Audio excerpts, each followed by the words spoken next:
తెలుగు రాష్ట్రాలలో పెను సంచలనం సృష్టించిన ఫైబర్ నెట్ కేసులో జగన్ సర్కార్కు దేశ అత్యున్నత న్యాయస్థానం సుప్రీంకోర్టు షాక్ ఇచ్చింది.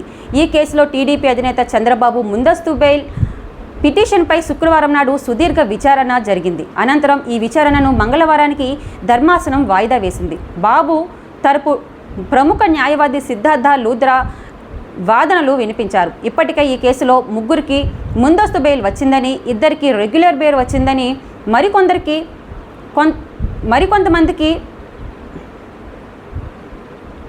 మరికొందరి ప్రస్తావనే లేదని వాదించారు. అంతేకాదు కొందరికి ముందస్తు బెయిల్ మరికొందరికి రెగ్యులర్ బెయిల్ ఇచ్చినప్పటికీ తమ క్లయింట్కు ఎందుకు ఇవ్వలేదనే విషయాన్ని ధర్మాసనం దృష్టికి తీసుకొచ్చారు సిద్ధార్థ లూథ్రా. ఇరుపక్షాల సుదీర్ఘ వాదనలు విన్న తర్వాత ఫైబర్ నెట్ కేసులో జగన్ సర్కార్కు సుప్రీంకోర్టు నోటీసులు జారీ చేసింది. ఈ నోటీసులకు ప్రభుత్వం మంగళవారం నాటికి బదులివ్వాలని కీలక ఆదేశాలు జారీ చేసింది. అనంతరం ఈ కేసు పూర్తి విచారణను మంగళవారం నాడు జరుపుతోమని సుప్రీంకోర్టు స్పష్టం చేసింది. సుప్రీంకోర్టు ఆదేశాలతో జగన్ ప్రభుత్వానికి ఒకంత షాక్ తగిలినట్టయింది. అయితే ఈ కేసు విషయంలో సుప్రీం నోటీసులకు ప్రభుత్వం ఎలాంటి సమాధానం ఇస్తుందనే దానిపై సర్వత్రా చర్చనీయాంశమైంది. నోటీసులకు సరైన రిప్లై రాకపోతే ధర్మాసనం ఎలా రియాక్ట్ అవుతుందనే దానిపై ప్రభుత్వం వైసీపీ శ్రేణుల్లో టెన్షన్ మొదలైంది. అయితే ఫైబర్ నెట్ కేసులో చంద్రబాబు A25గా ఉన్నారని, విచారణకు అనుమతి ఇవ్వాలని సిఐడి అధికారులు కొద్ది రోజుల క్రిందట పీటీ వారెంట్ దాఖలు చేసిన విషయం కూడా తెలిసిందే. ఈ విచారణ అనంతరం సుప్రీంకోర్టు ధర్మాసనం కీలక వ్యాఖ్యలు చేసింది. స్కిల్ కేసులో చంద్రబాబుకి 17A వర్తిస్తే ఫైబర్ నెట్ కేసులో కూడా వర్తిస్తుందని స్పష్టం చేసింది. స్కిల్ కేసు పూర్తయిన తర్వాత ఫైబర్ నెట్పై నిర్ణయం తీసుకోవడం సబబు కాదని పేర్కొంది. మంగళవారం నాడు స్కిల్ ఫైబర్ కేసులపై న్యాయస్థానంలో విచారణ జరగనుంది.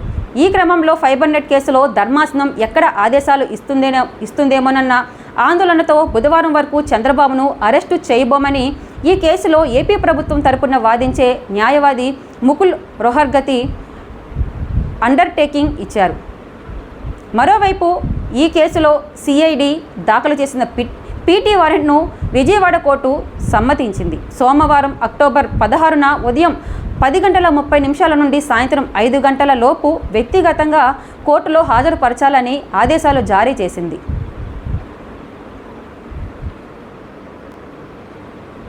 మరోపక్క చూస్తే రాజమండ్రి సెంట్రల్ జైల్లో రిమాండ్ ఖైదీగా ఉన్న మాజీ ముఖ్యమంత్రి చంద్రబాబు నాయుడు ఆరోగ్య భద్రత విషయంలో అప్రమత్తంగా ఉంటూ అన్ని చర్యలు తీసుకుంటున్నామని కోస్తా జిల్లా జైళ్ల శాఖ డీఐజీ రవికిరణ్ స్పష్టం చేశారు.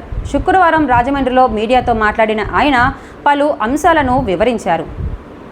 చంద్రబాబు నాయుడు సంబంధిత భద్రతా విషయంలో ఎటువంటి అనుమానాలు అక్కర్లేదని డీజీపీ రవికిరణ్ పేర్కొన్నారు. మొదటి నుండి హై ప్రొఫైల్ ఖైదీలకు ఇచ్చే అన్ని సౌకర్యాలు చంద్రబాబుకు ఇస్తున్నామని స్పష్టం చేశారు.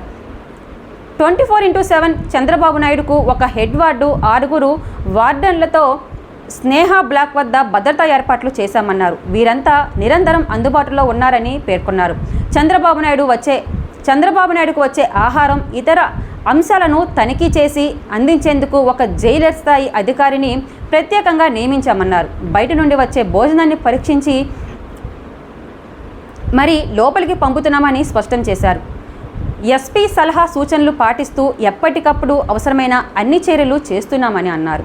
చంద్రబాబు నాయుడు ఆరోగ్య పరిస్థితి బాగానే ఉందని వెల్లడించారు. జైల్లో ఉన్న వైద్య అధికారులు రోజుకు 3 సార్లు ఆయనకు వైద్య పరీక్షలు చేస్తున్నారన్నారు. చంద్రబాబు జైల్లోకి వచ్చినప్పుడు 66 కేజీలు ఉండగా ప్రస్తుతం 67 కేజీలు బరువుకు చేరారని వివరించారు. చంద్రబాబు బరువు తగ్గారని సోషల్ మీడియాలో వస్తున్న వార్తలు పూర్తిగా అవాస్తవమని స్పష్టం చేశారు. చంద్రబాబు ఆరోగ్యంపై ఎలాంటి భయమూ అవసరం లేదన్నారు. కొంత డీహైడ్రేట్కు గురై చర్మ సంబంధిత సమస్యలు తలెత్తిన మాట వాస్తవమేనని, అయితే వెంటనే డెర్మటాలజిస్ట్ను రప్పించి చికిత్స అందించామన్నారు. తాగునీరు, భోజనం విషయంలో నిబంధనల ప్రకారమే చర్యలు తీసుకుంటున్నామన్నారు. ఏ మందులు ఇస్తున్నారనేది డాక్టర్కు పేషెంట్కు మధ్య ఉండే ప్రైవసీ అన్నారు. చంద్రబాబు నాయుడు రోజు వినియోగిస్తున్న మందులనే వాడుతున్నారన్నారు. చంద్రబాబు ఆరోగ్యంపై దుష్ప్రచారం తగదన్నారు. జైల్లో 2000 మంది ఖైదీలు ఉంటున్నారని, వారిలో ప్రతి ఒక్కరి ఆరోగ్యంపై బాధ్యత తమపైనే ఉంటుందన్నారు.